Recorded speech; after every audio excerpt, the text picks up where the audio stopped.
Hello, church family. Welcome to today's Sunday school lesson. We are in session 4, Divided, and our key idea this week is failure to listen to wise counsel contributes to conflict. And we are in 1 Kings chapter 12, verses 6 through 19. And before we start off, let's talk about and ask the question, let's think about some advice you received and followed but later regretted. What made that advice so appealing at the time? Well, we've all received advice, whether it be financial advice or relationship advice or job advice or just life advice in general that we wish we had not taken, had not acted on. And when we did act on it, it cost us. We'll see today about Rehoboam, the son of Solomon, who becomes king after Solomon's death at the end of chapter 11. And we'll see how he responds to some wisdom, to some advice, and we'll see how he doesn't take the advice that he should have, and will come to regret it later. So we know from last week's lesson that Solomon disobeyed God. He had too many wives. He allowed them to turn his heart away from the Lord. He was disobedient to the Lord, and he ended up dying apart from the Lord at the end of chapter 11. But during that time, after God spoke to him again, after he had turned his heart away, God began to discipline him, or began the process of disciplining Solomon and disciplining Israel for Solomon's disobedience. By raising up a few guys, one named Hadad, who was an Edomite, and then another one, which our text talks about, is Jeroboam, who was actually from the tribe of Ephraim, and he was raised up as a rebel during Solomon's time. He fled to Egypt when Solomon went looking for him until Solomon had died. And now that Rehoboam, the son of Solomon, is made king, Jeroboam is coming to the northern kingdom after Solomon passed away, and we are going to read now about how Rehoboam responds to some criticism and to some constructive advice that he gets. So let's start in chapter 12, verse 6. Then King Rehoboam consulted with the elders who had served his father Solomon when he was alive, asking, "How do you advise me to respond to these people?" They replied, "Today, if you will be a servant to this people and serve them, and if you respond to them by speaking kind words to them, then they will be your servants forever." But he rejected the advice of the elders who had advised him and consulted with the young men who had grown up with him and attended him. He asked them, "What message do you advise that we send back to us the people who said, send back to this people who said to me, 'Lighten the yoke your father put on us'?" The young men who had grown up with him told him, "This is what you should say to the people who said to you, 'Your father made our yoke heavy, but you make it lighter for us.' This is what you should tell them. 'My little finger is thicker than my father's waist. Although my father burdened you with a heavy yoke, I will add to your yoke. My father disciplined you with whips, but I will discipline you with barbed whips.' So Jeroboam and all the people came to Rehoboam on the third day, as the king had ordered. 'Return to me on the third day.' Then the king answered the people harshly. He rejected the advice the elders had given him and spoke to them according to the young men's advice. 'My father made your yoke heavy, but I will add to your yoke. My father disciplined you with whips, but I will discipline you with barbed whips.' The king did not listen to the people. Because of this, turn of events came from the Lord to carry out his word, which the Lord had spoken through Ahijah, the Shilonite, who is a prophet, to Jeroboam, son of Nebat. When all Israel saw that the king had not listened to them, the people answered him, 'What portion do we have in David? We have no inheritance in the son of Jesse. Israel, return to your tents. David, now look after your own house.' So Israel went to their tents, but Rehoboam reigned over the Israelites living in the cities of Judah. Then King Rehoboam sent out Adoram, who was in charge of the forced labor, but all Israel stoned him to death. King Rehoboam managed to get into his chariot and flee Jerusalem, and Israel is still in rebellion against the house of David today. So here we see the beginning of the splitting of the kingdom of Judah and the kingdom of Israel, because of some foolish actions and some foolish words that Rehoboam spoke and did, and now the kingdom of Israel is beginning to rebel. The northern kingdom of Israel is rebelling against this this Davidic king, this grandson of David. And what just happened in a few words of Rehoboam, it had taken Saul and David and Solomon to 120 years total to build up the kingdom of Israel, to establish this kingdom, to build the temple, to conquer the land around them, to be able to have what they could call a nation of Israel. And in a few short words, in a matter of days, Rehoboam destroyed all of that. So now let's go back and look at the first couple of verses of our passage today, verses 6 and 7. This is Experience Speaks. Then King Rehoboam consulted with the elders who had served his father Solomon when he was alive, asking, "How do you advise me to respond to this people?" And they replied, "Today, if you will be a servant to this people and serve them, and if you respond to them by speaking kind words to them, they will be your servants forever." So, what role does experience play when making a wise decision? Well, it is more likely than not that if you ask someone older than you about an issue that you're having, chances are they have gone through that exact thing. They're still around, so supposedly they perceptively they must have gone through it all right and learned how to get through it. So it makes sense to ask them for advice and how to get through a certain situation. And so that's what Rehoboam does. He says, "All right, elders, how should I answer these people?" And they told him how. He didn't like the answer because it wasn't what he wanted to hear. He wanted to be a ruling king, not a pacifist king, not a king that serves. And he didn't want to be a servant and respond with kind words. In my study Bible, the note on this said he didn't want to follow what Jesus would echo later, that one who leads must be like one who is serving. So having served Solomon, they probably had heard these same concerns during the years Solomon used forced labor for his many building projects. If you remember reading in between verses 9 or chapters 9 and 11, Solomon used forced labor to build the temple and the kingdom and the palace and all of these things, and he used forced labor from surrounding areas, primarily not the Israelite people.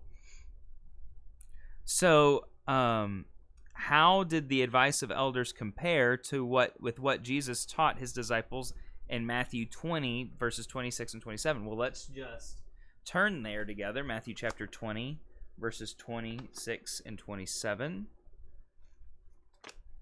Just gotta find my spot here.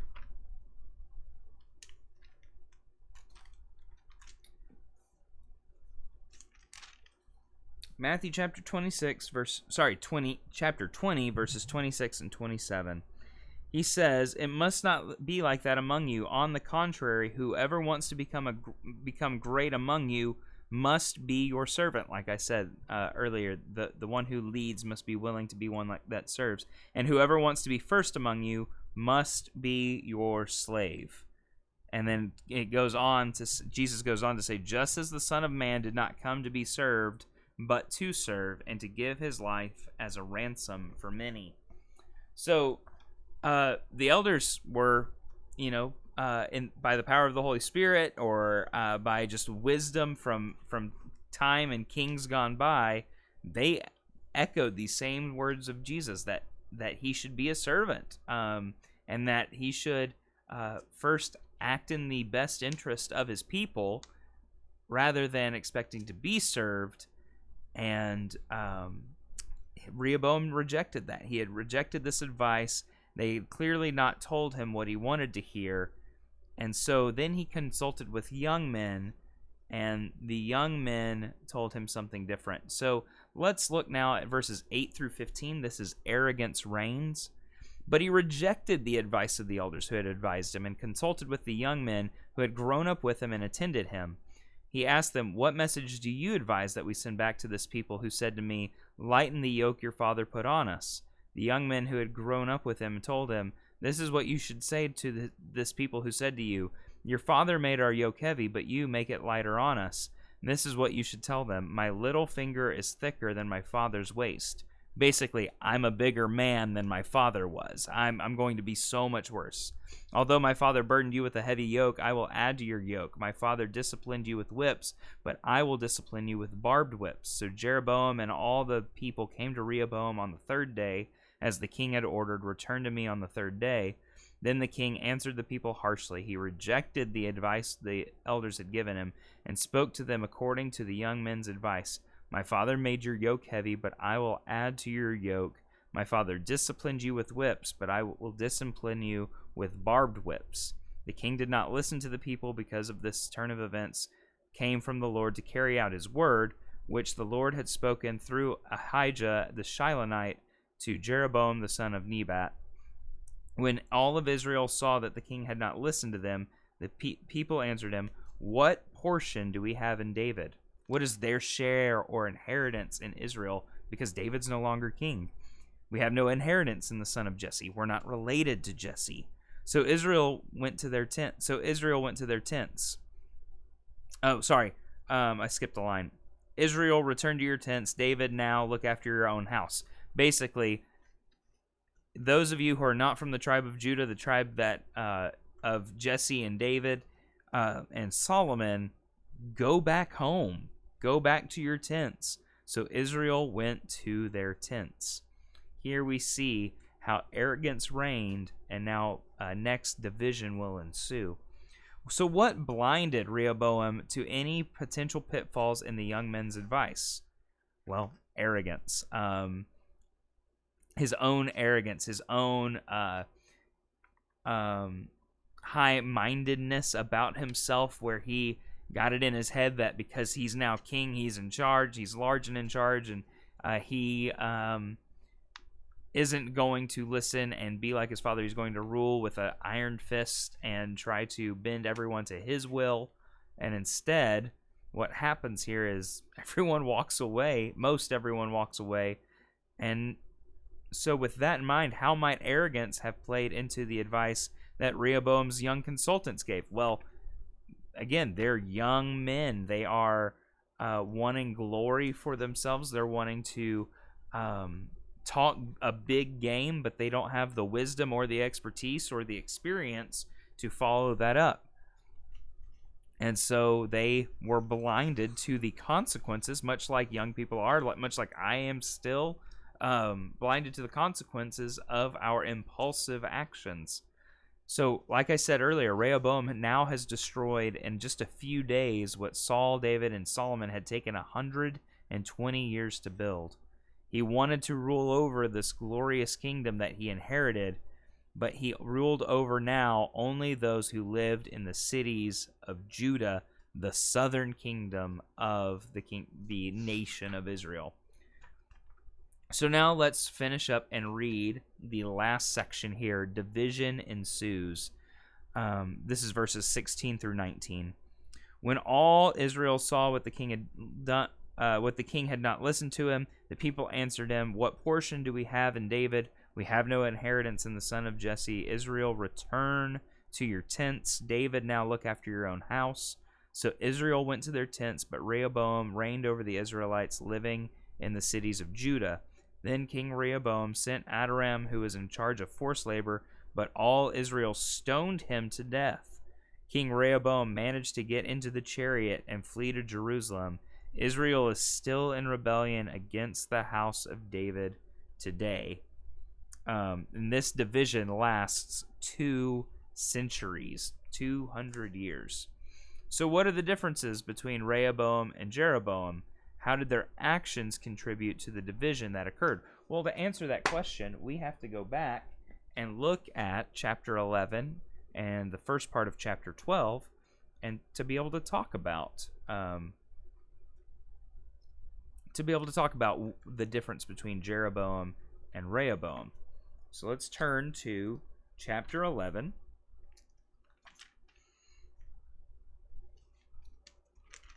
I apologize for my slowness here. I'm having trouble seeing out of one of my eyes because of my contact, nothing major.